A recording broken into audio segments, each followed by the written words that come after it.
This week marks the end of an era. The final installment in the Harry Potter movie franchise will be released. As the final book came out a few years ago, fans already know how the story will end, but the final movie still offers emotional closure for some. So before we send Harry off, let's take a look at the story's origin and its impact on culture. J.K. Rowling came up with the idea of Harry Potter while she was jobless, living in tenement housing and supporting her daughter on welfare. The idea of an orphaned boy who discovers he's a wizard came to her on a train ride, and she began to write the first book immediately. The story initially focused on Harry's life at Hogwarts School of Witchcraft and Wizardry, but the death of Rowling's mother as she was writing the story brought a change to the plot and tone. The focus shifted more towards the murder of Harry's parents at the hands of the Dark Lord Voldemort. The story became about the enduring power of love in the face of death. The first Harry Potter book was praised for its accessibility to both children and adults. It had a clear style, a riveting story, and surprisingly deep themes. The books examine issues like racism, free will, and political corruption. But according to Rowling, the book's primary theme is death. My books are largely about death. They open with the death of Harry's parents, there is Voldemort's obsession with conquering death, and his quest for immortality at any price. So I understand why Voldemort wants to conquer death.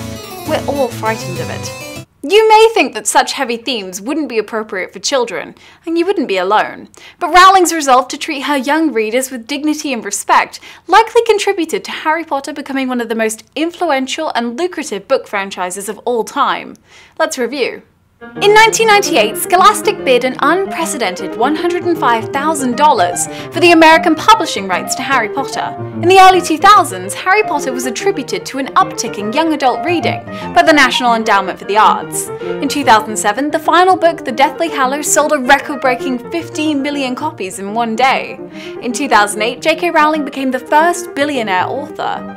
In 2010, the penultimate movie, The Deathly Hallows Part 1, broke box office records by making $330 million in its opening weekend.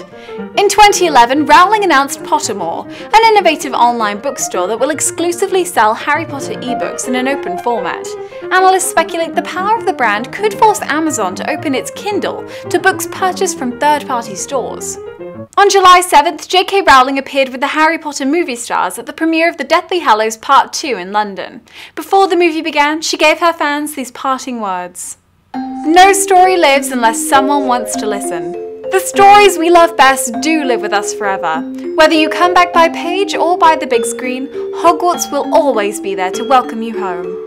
Rowling certainly had a story to tell, and she definitely found an audience that wanted to listen.